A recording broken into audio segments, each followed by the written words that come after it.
7장 1절로 14절입니다. 제가 봉독해 드립니다.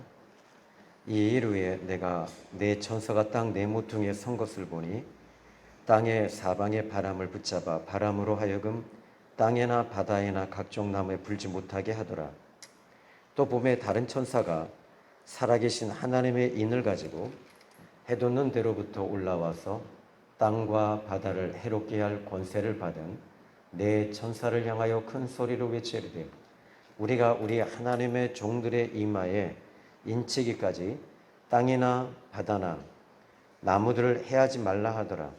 내가 인침을 받은 자의 수를 들으니 이스라엘 자손의 각 지파 중에서 인침을 받은 자들이 14만 4천이니 유다 지파 중에 인침을 받은 자가 1만 2천이요 르우벤 지파 중에 1만 2천이요 갓 지파 중에 1만 2천이요 아셀 지파 중에 1만 2천이요 납달리 지파 중에 1만 2천이요 므낫세 지파 중에 1만 2천이요 시므온 지파 중에 1만 2천이요 레위 지파 중에 1만 2천이요 이사갈 지파 중에 1만 2천이요 스볼론 지파 중에 1만 2천이요 요셉 지파 중에 1만 2천이요 베냐민 지파 중에 인침을 받은 자가 1만 2천이라.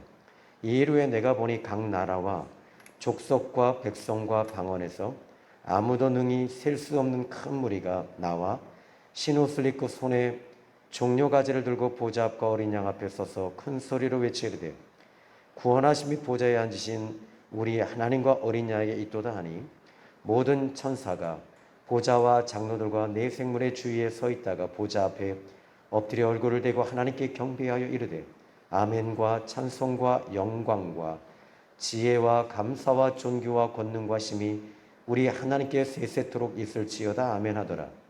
장로 중에 하나가 응답하여 나에게 이르되 이 흰옷 입은 자들이 누구며 또 어디서 왔느냐? 내가 말하기를 내 주여 당신이 아시나이다 하니 그가 나에게 이르되 이는 큰 환난에서 나오는 자들인데 어린 양의 피에 그 옷을 씻어 시게 하였느니라. 아멘. 이 전 세계적으로 그 2차 세계대전이 일어나기 전에 이 세계적으로 흘렀던 사조가 유토피아를 이루려고 하는 사고가 팽배해졌습니다. 당시에는 계몽주의 영향을 받아서 이성의 가치를 두고 기술의 발전과 문명의 발달로 인해서 사람들은 얼마든지 이 전쟁이 없는 세상, 질병이 없는 세상을 만들 수 있다는 기대 가치를 가지고 있었습니다. 이 유토피아 사고가 유럽 전역을 휩쓸고 있었습니다. 그때 2차 세계대전 이후에 일어났던 또 하나의 사고는 공산주의, 사회주의와 그리고 계몽주의, 그리고 자유주의, 그리고 자본주의입니다. 그런데 그 하나의 사조 중에 하나는 유토피아를 만들려고 하는 낙관론적 사고를 사람들이 가지고 있었습니다. 그럼에도 불구하고 하나님의 사람들은 낙관론적 자세를 갖지 않았습니다. 하나님의 사람들은 영적으로 깨어 있어서 인간의 부패성을 적나라하게 드러냅니다. 그리고 그들은 회개를 촉구합니다. 결국 1차 세계대전과 2차 세계대전이 일어나면서 사람들은 인간을 낙관할 수 없다는 것을 배우게 됩니다. 그리고 이 땅에서는 유토피아를 만들 수 없다는 것을 알게 됩니다. 성경을 보면 성경 전체의 그 선지자들을 살펴보면 그분들은 낙관론자들이 아닙니다. 이들은 다 한결같이 비관론자들이었습니다. 무엇에 대해서 비관했느냐면 세상을 보면서 세상은 하나님을 떠났기 때문에 이 부분에 대해서 그들은 부정적인 시야를 가지고 비관론적 자세를 가지고 그들에게 접근했습니다. 하나님을 경험한 사람들의 특징들입니다. 그런데 그들의 특징이 무엇입니까? 하나님을 경험하였을 때, 하나님을 만났을 때 이 세상은 너무나도 일그러져 있고 이 세상은 너무나도 틀어져 있다는 것을 그들은 깨닫게 됩니다. 그들은 한결같이 하나님의 시야를 가지고 움직이기 시작을 합니다. 여러분, 우리나라에서도요, 우리나라에 그 율곡 선생이라는 분이 계셨습니다. 율곡 선생님이 계셨던 우리나라 그 조선시대에는 그때 당시에 그 우리나라 자체가, 조선시대 자체가 이 흥청망청하는 그런 시대였습니다. 그런데 이 율곡 선생은 그 조선을 보면서 가슴을 찢기 시작을 했습니다. 그리고 그는 이 일본에 사람을 보냅니다. 다시 말하자면 이 일본에 은밀하게 사람을, 스파이를 보낸 거죠. 보내서 보니까 일본에서는 지금 이 우리나라를 향해서 침략하기 위해서 준비하고 있는 것을 그는 정보를 받은 겁니다. 율곡 선생은 그때 이 정부에, 그러니까 조정이라고 그러죠. 조정에 그 계속 상소한 것이 무엇이냐면 10만 양병설을 주장했습니다. 10만 양병설을 주장하니까 조정에서는 그러면 우리가 먹고 사는 문제가 어려워진다, 거절해 버렸습니다. 그때 일어난 전쟁이 바로 임진왜란이었습니다. 율곡 선생은 그때 당시의 세상을 보면서 비관론적 자세를 가지고 있었습니다. 왜 그렇죠? 미래를 본 겁니다. 자, 여러분, 하나님의 사람들은 이 세상을 보면서 낙관하지 않습니다. 이 세상을 보면서 오히려 세상을 비관적 시야를 가지고 있습니다. 여러분, 예수님께서도 똑같은 시야를 가지고 계셨습니다. 너희는 세상의 빛이다라고 말씀하십니다. 그리고 너희는 세상의 소금이라고 말씀하고 계셨습니다. 이것은 다시 말하자면 이 세상은 지금 완전히 어두움이며 썩어 있다는 것을 말씀하고 있습니다. 하나님이 없는 세상은, 지금 하나님을 떠난 세상은 썩은 세상이요 어두움이라고 보시면 됩니다. 그러나 그들은 윤리적 잣대로 빛이라고 얘기하고 철학을 가지고 빛이라고 얘기를 하고, 오늘 이 시대의 이 자본주의 시대에 지금 우리나라는 가장 큰 위기를 맞고 있는 것은 사실입니다. 지금 우리나라는 어두움입니다. 코로나 때문에 어두움이 아닙니다. 하나님이 없는 세상은 어두움인 것입니다. 자, 세상은 늘 그렇게 흘러왔습니다. 예수님이 이 땅에 오셨어도 세상 사람들은 예수님을 믿지 않았습니다. 요한복음 3장 31절로 33절에 보면, 또 요한복음 3장 17절로 21절의 말씀을 봐도 이 악을 행하는 자마다 빛으로 오지 아니하나니 이는 그 행위가 드러날까 함이라. 그러니까 지금 빛이신 예수님께 나와야지 그들의 시야가 열리고 천국을 보게 되고 하나님을 예배하게 되어 있습니다. 그런데 그들은 나오지 않습니다. 왜입니까? 세상에 너무 익숙해져 있고 세상과 그들은 하나였기 때문입니다. 그래서 우리의 육신 자체는 세상과 너무 지금 이 같은 배를 타고 있는 겁니다. 여러분들이 고민하고 근심하는 것은 다 한결같이 육신의 것들을 위해서 고민하고 계시는 겁니다. 그러나 여러분이 예수님을 만나고 하나님을 통해서, 여러분이 예수님을 통해 구원받으시면 그때부터는 이제는 세상 것들과는 이별하게 되어 있습니다. 세상 것들에 대해서는 고민하지 않습니다. 하나님의 나라와 하나님의 영광을 위해 고민하게 되는 것입니다. 자, 오늘 성경 본문의 말씀을 이제 우리가 보게 되는데, 우리 지난주 금요철야 때, 지난 금요철야 때 스가랴 12장 10절과 스가랴 13장 1절의 말씀을 가지고 함께 은혜를 나눴습니다. 우리 같이 함께 많이 울었습니다. 많이 은혜를 받았습니다. 그 은혜를 받은 이유 중에 하나는 바로 유대인들에게 하나님께서 이제 이 십자가의 복음을 열어주기 시작을 하는 겁니다.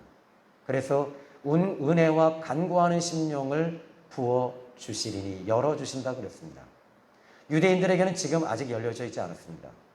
그러나 때가 차면 이제 유대인들에게 바로 은혜와 간구하는 심령과 스가랴 13장 1절의 말씀처럼 죄와 더러운 것을 씻는 셈이 열어진다. 유대 지파에게, 예루살렘 거민과 예루살렘 주민과 그리고 유다 사람들에게 열어주신다는 겁니다.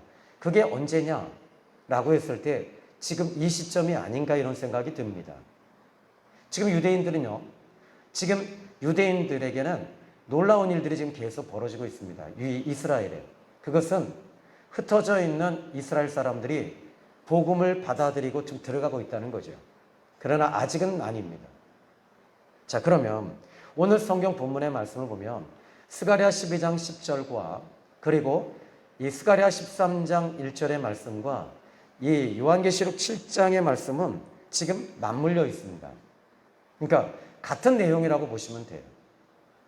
같은 내용을 이 스가랴 선지자는 이 예수님이 오시기 500년 전에 이미 이 부분을 하나님께로부터 받았고 또 이제 500년 전입니다. 그러나 지금 이 시점은 어떤 시점이냐면 지금 2500년이 지난 시점입니다. 그러니까 지금은 아주 가까이 와 있다는 것을 여러분이 아셔야 돼요. 자, 요한계시록 7장은 두 가지 대목을 얘기합니다. 1절부터 8절까지는 입맞은 자의 모습입니다. 그리고 9절로 17절의 말씀은 이 큰 무리의 모습을 담고 있습니다. 근데 오늘 이 9절의 말씀을 보시면 물론 여러분이 이제 우리가 이 5절부터 시작해서 8절까지 오면 이제 지파들을 1만 2천 명씩 이 1만 2천 모두 다 해보니까 14만 4천 명이거든요. 그런데 그래서 목사님들과 신학자들은 이것은 영적이다, 상징적이다, 문자다 막 이렇게 얘기를 하는데 이 부분들을 여러분 과연 진짜 성경적으로 이 성경에서는 어떻게 말하고 있는가라는 것입니다.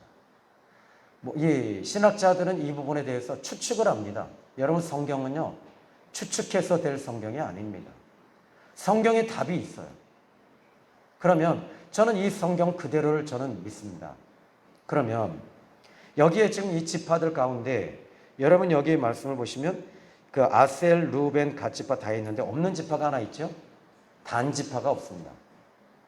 왜 단 지파를 생략했는가라고 해서는 이것은 역시 이 부분에 대해서는 지금 그 요한은 이 부분에 대해서 하나님께 계시를 받은 부분입니다.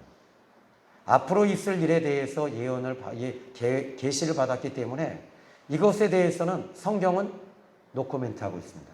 그러면 어떻게 해야 됩니까? 우리도 노코멘트 해야죠. 이것에 대해서 성경보다 성경을 더 잘 해석해서는 안 된다는 얘기예요. 추측해서도 안 된다는 얘기예요. 여러분 우리나라가 이 단군이 우리의 시조죠. 단이죠. 단지파. 그렇게도 이야기들 해요. 여러분 이거 그리고 강화에 저는 고향이 강화인데요. 강화에 보면 만이산에 첨성단이 그 지파의 이 재단이 그거와 같다 그래요. 이건요 죄송한 얘기인데 그냥 일설입니다. 이거는 그냥 추측입니다. 이거는 여러분이 우리가 이런 얘기 들어도 그래서 우리나라는 단지파 그러면 어떻게 돼요? 적그리스도가 우리나라에서 나온다는 얘기 아닙니까? 그러니까 말도 안 되는 얘기 우리는 현혹될 필요도 없고요.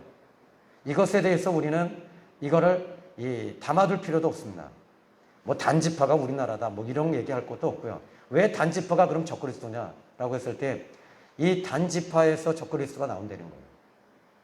단지파는 물론 이제 그 야곱도 이제 이 단에 대해서도 이제 뭐 이 뱀에 뭐라고 얘기를 하고 막 이렇게 얘기하니까 그것을 막 이 종말론 하시는 분들이 막 끄집어내서 이렇게 억지로 해석하려고 하는데 그럴 필요 없습니다. 자, 오늘 성경 본문의 핵심이 뭐냐라는 겁니다. 오늘 성경 본문의 핵심은 단순하게 이야기하고 있습니다. 지금 오늘 성경 5절부터 8절까지 오면 먼저 5절의 말씀 보면 유다 지파 중에 인침을 받은 자가 유다 지파 중이라고 얘기를 하고 있습니다. 유다 지파. 그리고 스가랴 12장 10절과 스가랴 13장 1절에는 유다 지파와 예루살렘 주민이라고 얘기하고 있습니다. 저는 이 성경 그대로 믿습니다. 다시 말하자면 14만 4천 명은요 이스라엘 지파를 말합니다. 유대인들입니다. 그러면 근데 그럼 우리는 뭐냐는 거예요. 우리는 14만 4천 여러분 그냥 제가 적나라하게 얘기를 하겠습니다. 그냥 드러내겠습니다. 신천지에서는요 14만 4천 명이 자기들이라고 얘기를 해요. 그런데 이건 자기들의 생각이고 사단이 미혹을 한 것이고요. 오늘 그것도 생각할 필요 없어요. 왜? 그들은 이미 예수님을 떠난 사람들이기 때문에, 구원에서 완전히 벗어난 사람들이기 때문에 그들에 대해서는 뭐 우리가 왈가왈부할 필요가 없어요. 왜? 그들은 이미 뻔한 사람들이기 때문에.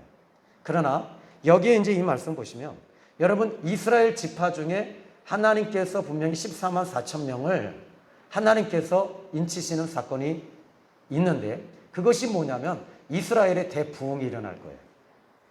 대부흥이 일어나면서부터 이제 그러면 우리는 어떻게 할 거냐고요. 우리는 이방인들이에요.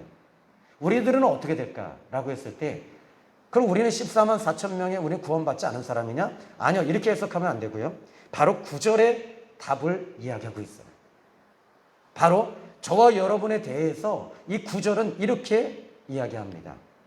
이 일 후에 내가 보니 각 나라와 족속과 백성과 방언에서 아무도 능히 셀 수 없는 큰 무리가 나와 흰옷을 입고 손에 종려가지를 들고 보좌 앞과 어린 양 앞에 섰다. 이들이 바로 이방인들이에요. 이 사람들이 바로 저와 여러분이에요. 그러니까 이걸 우리가 구절을 여태까지 목사님들과 신학자들은 제껴놓고 해석을 하고 있었던 거죠. 눈 가리고 아웅하고 있었던 거죠.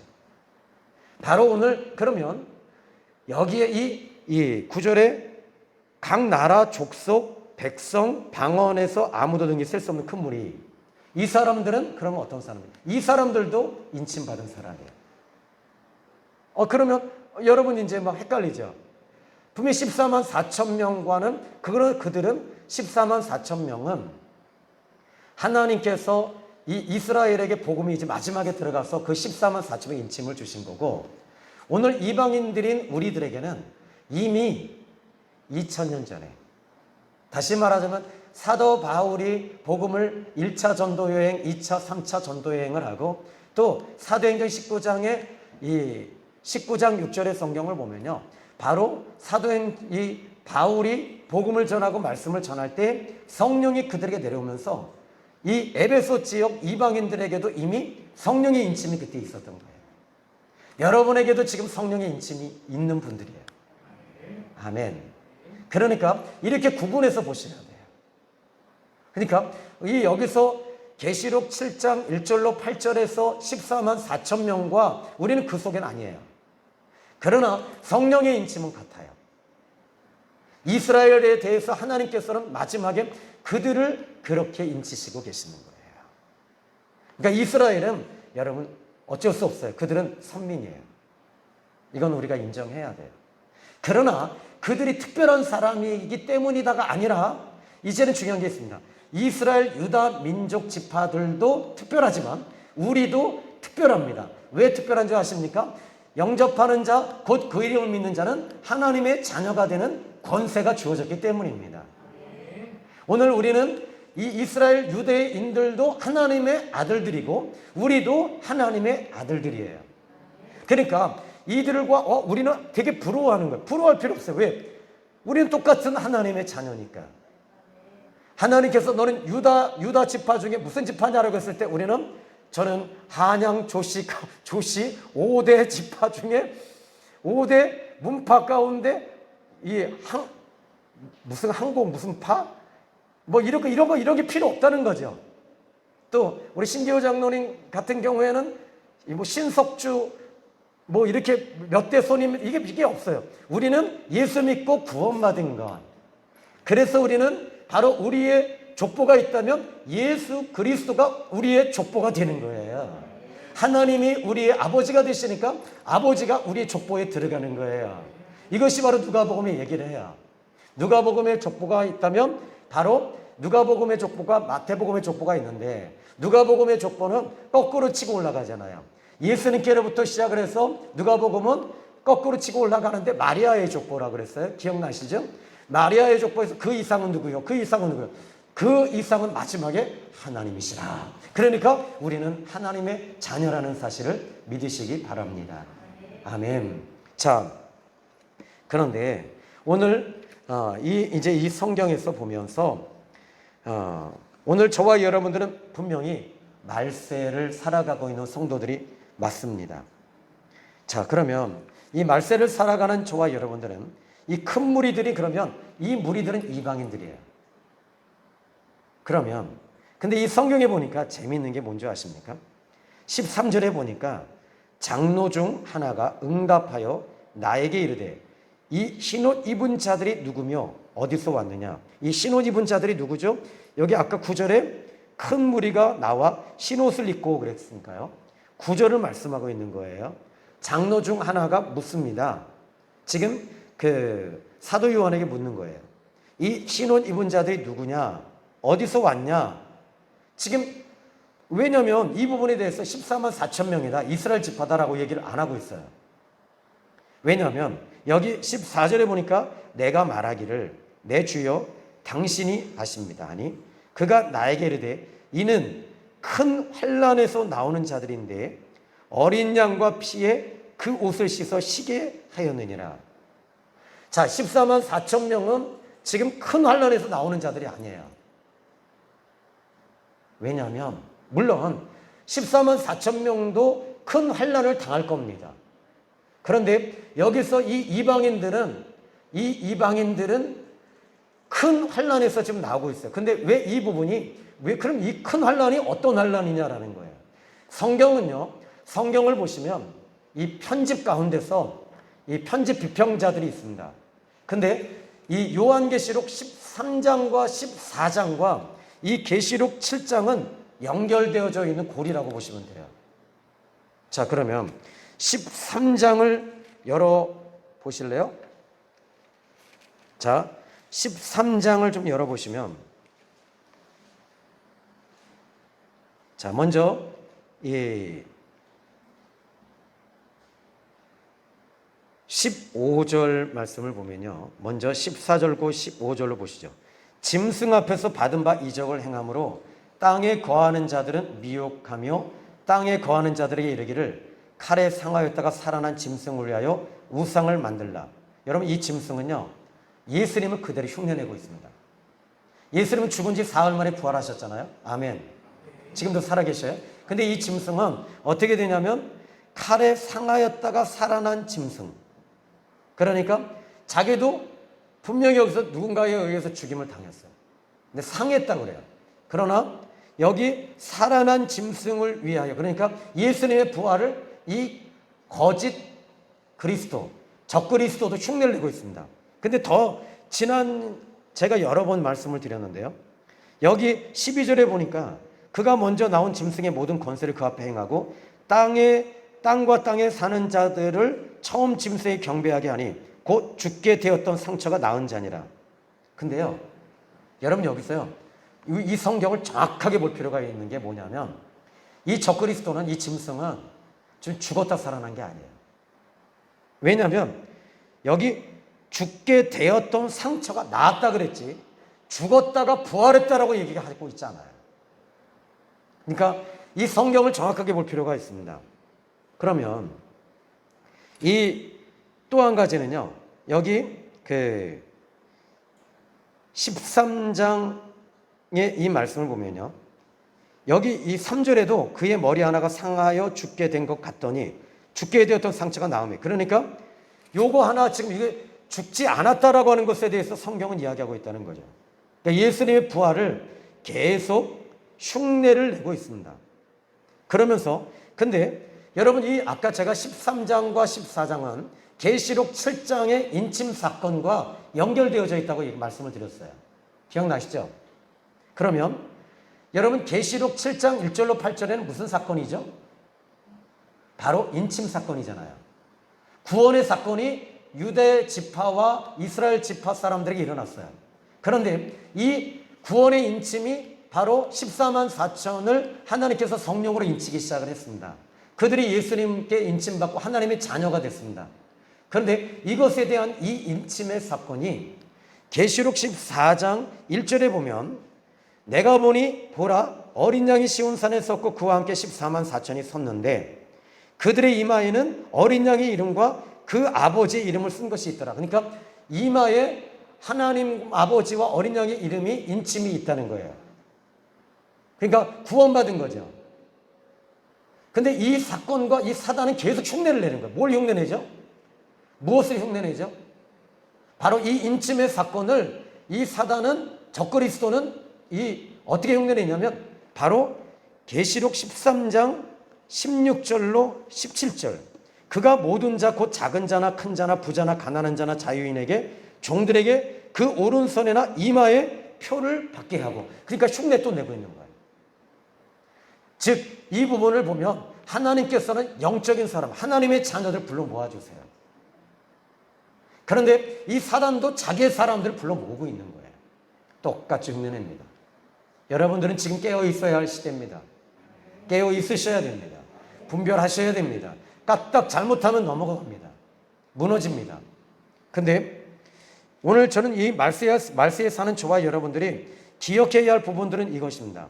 그러면 이 부분에 대해서 아까 이제 그 큰 환란에서 나온 그 각 나라 백성들, 각 나라의 족속, 백성, 방언에 아무도 능히 셀 수 없는 큰 무리, 이들에 대해서 이들이 어디서 나오냐면 15절 끝부분에 보니까 13장 15절에 그가 권세를 받아 그 짐승의 우상이, 근데 먼저 14절에 보면요, 짐승 앞에서 받은 바 이적을 행함으로 땅에 거하는 자들을 미혹하고, 어디 거하는 자들을 미혹한다고요?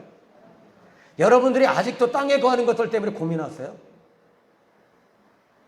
돈 때문에 여러분이 아직도 괴로워하세요?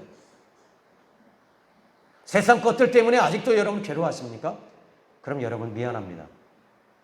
제가 죄송합니다. 전 비관론적 이야기를 하겠습니다. 땅에 거하고 계십니다. 여러분이 구원받고 성령 받고 은혜 받으면 우리는 땅에 거하는 자들이 돼서는 안 됩니다. 다시 말하자면 우리는 이 땅에 살고 있지만 하늘을 이미 바라보고 하나님을 의지하고 어린 양 예수님을 붙잡고 가야 될 사람들입니다. 영적인 사람들입니다. 그러면 지금 이 적그리스도 짐승이 지금 여기 보니까 이 우상을 만들기 시작을 하는데, 누가 이 우상 앞에 절을 하느냐라고 했을 때 땅에 거하는 자, 코드가 맞는 거예요. 여러분 이단에 빠진 사람들 있죠. 이 사람들은요 결국 땅에 거하는 자들이고 그 코드가 맞는 거예요. 그렇게 보셔야 돼요. 어쩔 수 없어요. 죄송하지만 어쩔 수 없어요.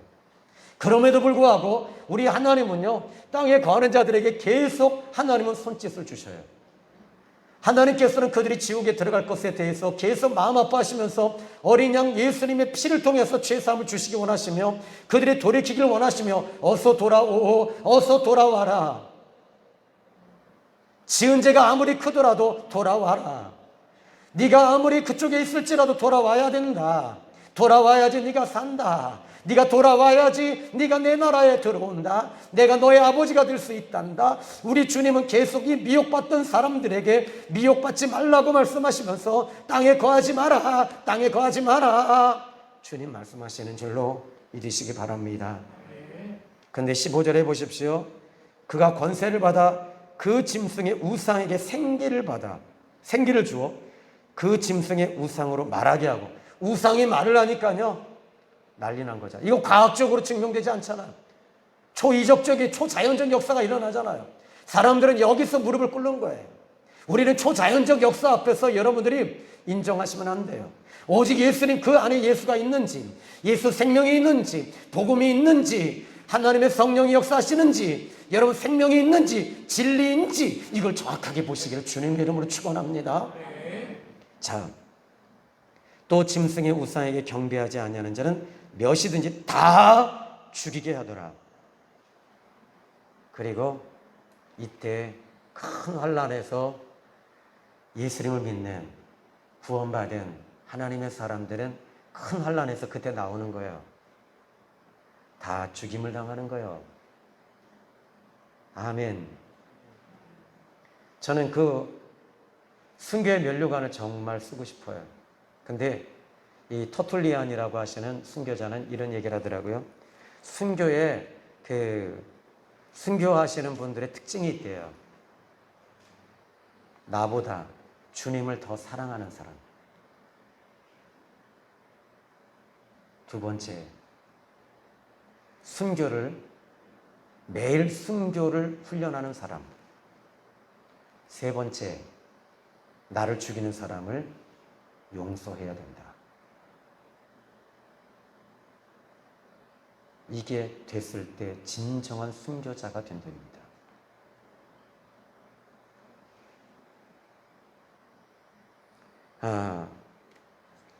저는 우리나라의 1864년에 토마스 선교사님이 먼저, 그분은 이제 영국 분이셨습니다. 그 아버지가 목사님이셨고요. 그리고 기도하는 중에 이제 우리나라에 대한 비전을 받으시게 됩니다. 그리고 그분이 중국에서 이 한문 성경을 번역을 하시고, 그리고 이제 27세에 중국에 가셨다가 2년 만에 29세 되던 해에, 27세에는요 중국에서 그의 부인 되시는 사모님이 거기서 병을 얻어 죽게 돼요. 그리고 토마스 선교사님은 우리나라 대동강 쪽으로 오게 돼요. 그런데 그분은 한 분도 전도하지 못했어요. 거기서 목베임을 당해서 죽임을 당합니다. 그런데요, 놀라운 일이 벌어집니다. 다들 한결같이 토마스 선교사는 실패했다고 얘기를 합니다. 열매가 없으니까. 그런데 목을 잘랐던 사람이 누구냐면 바로 박충권이라는 사람이었습니다. 이 박충권이라는 사람이 토마스 선교사님 목을 칠 때 토마스 선교사님이 그 박충권에게 이런 말을 합니다. 형제님, 내가 가지고 있는 성경을 부탁합니다. 받아주십시오. 그의 품에서 번역된 성경을 박충권에게 줍니다.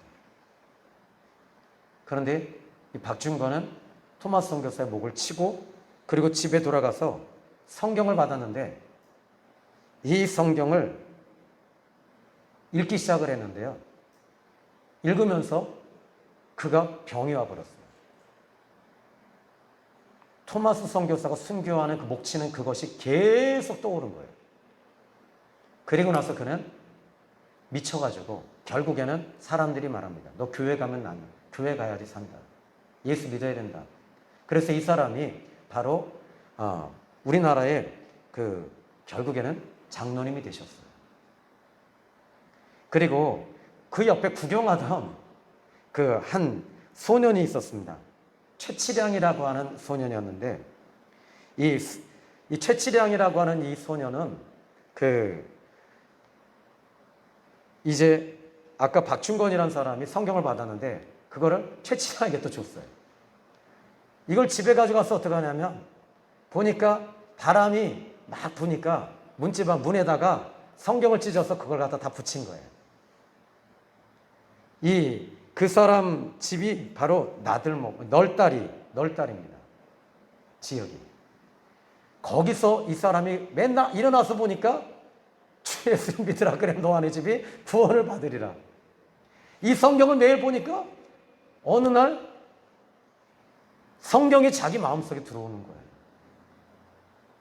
바로 이 널다리 교회가요, 평양 장대현 교회가 됐습니다.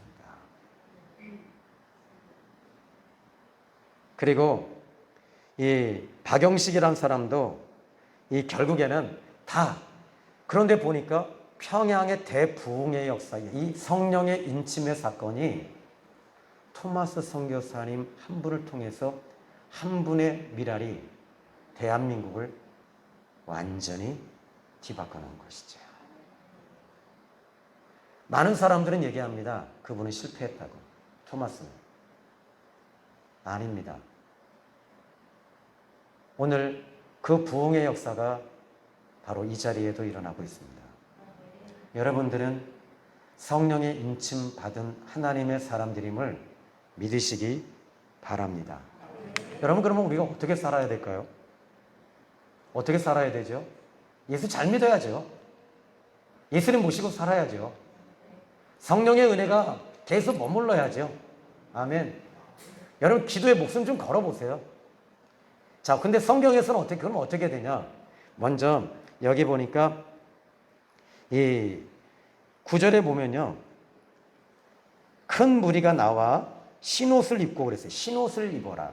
신옷을 입었답니다. 이건 무슨 옷이냐면 깨끗한 옷입니다. 다시 말하자면 이제 이 내가 고난과 시험과 또 죄의 옷이 아니라 바로 신옷, 다시 말하자면 거룩한 성결의 신옷을 입은 것입니다. 계시록 3장 4절에도 사대에 그 옷을 더럽히지 아니한 자 몇 명이 내게 있어 신옷을 입고 나와 함께 다니리니, 여러분 왜 여러분에게 우리 주님이 동행하지 않으실까요? 여러분 혹시 팔복 가운데 마음이 청결한 자가 복이 있나니 그들이 나를 볼 것이다 그랬어요. 마음이 청결하지 못하기 때문에 신옷을 입어야지 주님이 함께 다니신다. 여러분이 거룩하게 변화되어지잖아요. 그러면요 주님의 음성 그냥 들려요. 뭐 기도 많이 한다고 뭐 그런 쓰잘데기 없는 얘기하지 말고, 여러분이 회개하고 신옷을 입고 구원받고 인침 받으면 주님은요 동행하세요. 이 건물에 무슨 뭐가 있다 그런 거, 그런 다 이런 미신적인 게 얘기가 필요 없고요. 여러분들이 오늘 회개하면 천국이 임합니다. 두 번째는요, 여기 손에 종려나무 가지를 들었대요. 여러분 우린 찬양을 좀 많이 하십시오. 근데 이 종려나무 가지는 무엇이냐면, 언제 이 종려나무 가지를 흔드냐면 임금이 전쟁에서 돌아올 때, 우리나라하고는 달라요. 우리나라는요 임금은요 이 궁궐에 앉아 있어요. 근데 옛날 임금님은요, 이스라엘의 임금님인데 다윗은 어떻게 하면 전쟁에 나가요. 같이 나가요. 왜 나가는 줄 아세요? 그 나라의 상징적 히어로이기 때문에 그렇습니다. 임금이 딱 서 있으면 군대가요 그 임금을 보고 힘을 내는 거예요. 야, 화이팅! 이러면서 막 싸워. 근데 다윗이 말합니다. 나의 힘이 되신 여호와여, 내가 주를 사랑하나이다 하면서, 여러분 이 전쟁은 사람의 숫자에 있는 것이 아니라 여호와의 손에 있는 것입니다. 할렐루야. 막 이제부터 하나님이 도우실 것입니다 하면 그 임금을 보고 하나님이 함께하는 걸 보고 그 전쟁에서 이기는 거죠. 근데 임금이 탁 들어올 때 신백마를 타고 쫙 하고 딱 올 때 백성들은 어떻게 해요? 종려나무를 꺾어서 우리 임금님이 우리 이기고 돌아오신다, 환영하자, 승리했다, 이겼다. 아멘. 그래서 종려나무는요 이기는 신앙생활을 상징하는 거예요. 여러분 좀 이기십시오. 여러분 남편만 이겨먹으려고 그러지 말고, 아내만 이겨먹으려고 그러지 말고, 여러분 어떻게 돼요? 나 자신을 이기세요. 시험이 올 때 시험을 이기세요. 육체를 이기세요. 음란을 이기세요. 짜증을 이기세요. 미움을 이기세요. 낙심을 이겨내세요. 아멘. 여러분들이 이 코로나 때문에 못 나와요 목사님. 그 뭐예요? 진 거예요, 이긴 거예요? 진 거예요. 그래서 이기는 신앙생활 하십시오. 계시록의 7교회는요 다 똑같은 말을 했어요. 이기고 이기려 이겼더라. 이겼더라. 오늘도 여러분 이기십시다. 아멘. 하여튼 이겨 먹어야 돼. 자, 세 번째는요 보좌 앞과 어린 양 앞에 섰답니다. 항상 하나님 앞에 서십시오. 네 번째, 성전에서 밤낮 하나님을 섬겼다. 그래요. 여기 이것이 이제 10절에도 이야기하니까 여러분들이 이렇게 신앙생활하기를 주님의 이름으로 축원합니다. 그럼 하나님이 이렇게 하면요 어떤 상은 받아야 될 거 아니에요. 상 받읍시다. 그런데 첫 번째, 어린 양의 피에 그 옷을 씻어 시게 해주시고, 두 번째는요 여기 이제 이 말씀을 보면, 자 먼저 14절에 보니까 큰 환난에서 나오는 자들인데 어린 양의 피에 그 옷을 씻어 시게 했다. 어떻게 씻는다고요? 여러분이 열심히 회개하고 이래서 씻는 게 아니라 14절에 보니까 어린 양의 피에 그 옷을 씻어 시게 했다. 예수님의 피로 씻어지는 거예요. 아멘. 그 다음에 두 번째, 하나님 어떤 상 주시냐? 두 번째, 여기 보니까 15절에 그들이 하나님의 보좌 앞에 있고 또 그의 성전에서 밤낮 하나님을 섬기며, 이게 복이에요. 보좌에 앉으신 이가 그들 위에 무엇을 치신다고요? 장막을 쳐주신대요. 장막을 쳐주시고 16절에 다시는 줄이지 않고 목마르지 않고 아무 뜨거운 기운도 상하지 못하게 하고, 그 다음에 17절 한번 여러분 읽으시면서 결론 내립시다. 시작.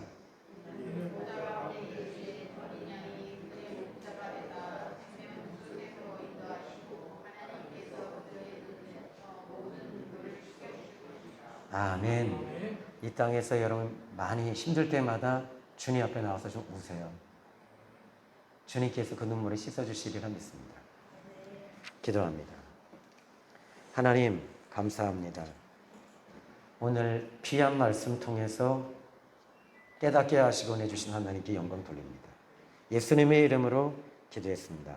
아멘. 찬송